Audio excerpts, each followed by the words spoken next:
Oke, halo semuanya. Jadi pembahasan kali ini adalah mengenai login dan logout plus penerapan penggunaan of token di sistem kita.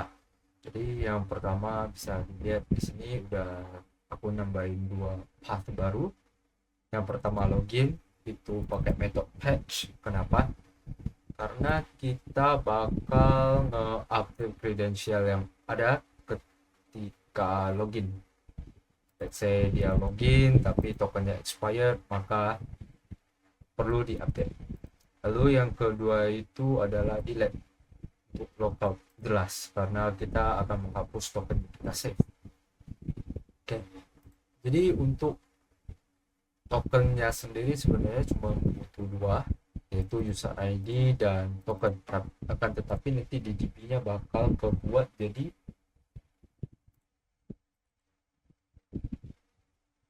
akan tetapi nanti di DB akan untuk kebuat ID-nya sebagai primary key, nggak masalah itu.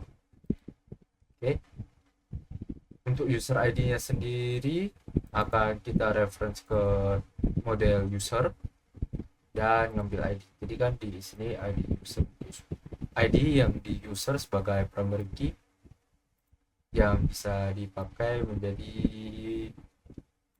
foreign key di sini untuk menyatakan bahwa user A memiliki token ini. Oke. Lalu berikutnya ke helper. Jadi di sini ada function untuk generate token. Jadi di sini payloadnya ada pakai user ID aja. Di sini ada secretnya, lalu algoritmnya, lalu ini berapa lama dia akan expire. Lalu function kedua adalah untuk verify token. Jadi di sini kita bisa di code untuk balikin token yang sudah di hash ke bentuk ini lagi, payload ini lagi. Lalu kemudian kita verify. Kalau misalnya oke, kita return hasilnya sebagai is valid dan payload hasil decode dari token. Kalau enggak, kita balikin is valid false dan error message-nya apa. Oke, lalu dalam function ini kita return function yang di dalam ini.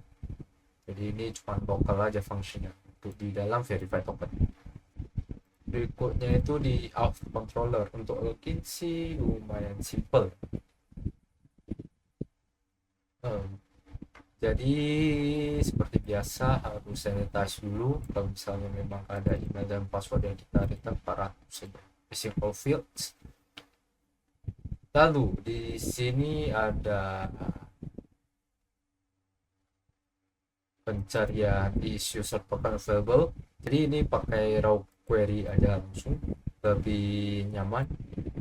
Jadi habis dari sini bisa aku di structure sih. Jadi user ID, password, dan token. Lalu lanjut dengan cek masuk validasi. Lalu kita return kalau misalnya bukan user ID, artinya user tidak eksis atau passwordnya tidak valid, maka kita return valid credentials. Karena kita nggak mau kasih user yang tidak berhubungan dengan akun tersebut untuk menebak apa yang salah. Oke. Next, kalau misalnya udah selesai validasi, maka kita akan lanjut ke generate tokennya. Lalu bakal, kalau misalnya ketika query kita tadi memiliki token, maka kita akan destroy dulu tokennya agar kita bisa create yang baru. Dan kita record ke DB. Lalu ketika error juga kita return errornya 500 karena akan memang server error kayak gitu. Berikutnya logout controller. Jadi ketika logout mereka cuma butuh hash token aja sebagai payload sementara, yang merupakan hasil return ketika mereka login sukses. Lalu kita juga akan verify tokennya, yang dimana kita akan mendapatkan hasil-hasil ini.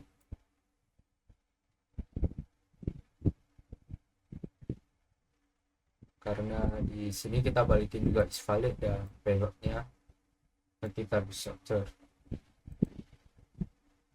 ketika kita udah selesai verify tokennya, maka akan kita cari ke DB apakah tokennya exist. Kalau misalnya tidak valid atau tidak eksis, maka kita return 401 unauthorized, karena untuk authorized user itu butuh token.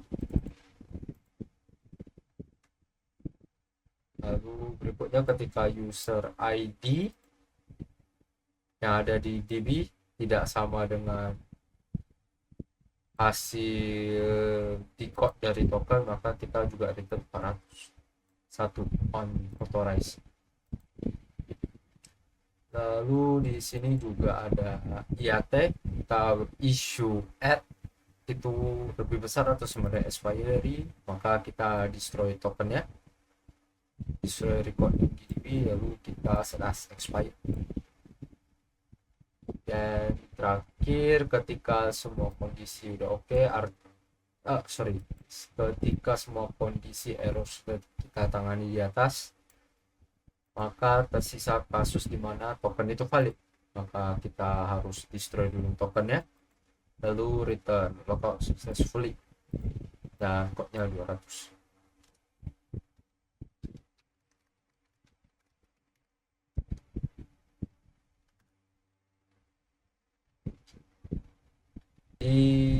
Di sini kita langsung login saja ketika send, maka ini kasusnya ketika dia udah sukses ya.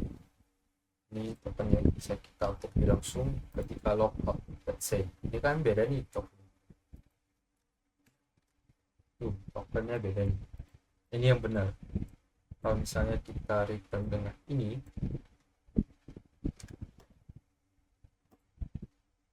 unauthorized. Apabila kita ubah dengan token yang sebenarnya yang belakangnya GTHJW, maka bisa logout. Kalau misalnya kita tes bukan dengan password yang sama, balik ke credentials, misalnya password harusnya sama juga sih karena kan passwordnya beda.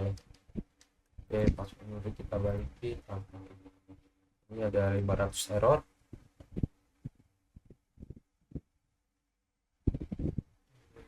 Ini masalahnya di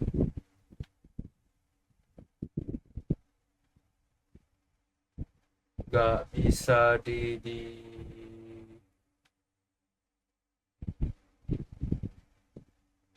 jadi kalau misalnya nggak bisa, ini kita tinggal kasih oke biar dia kosong, kita restart aja.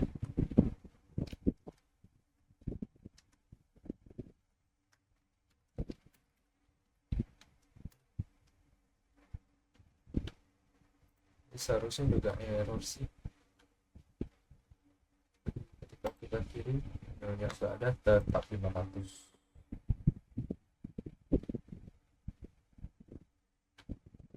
Tapi server error udah benar.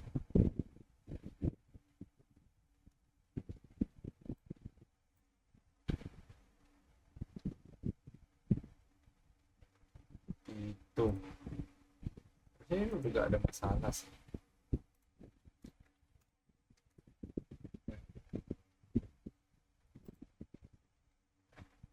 Oke, jadi sekian video kali ini guys. Thank you and see you again next video.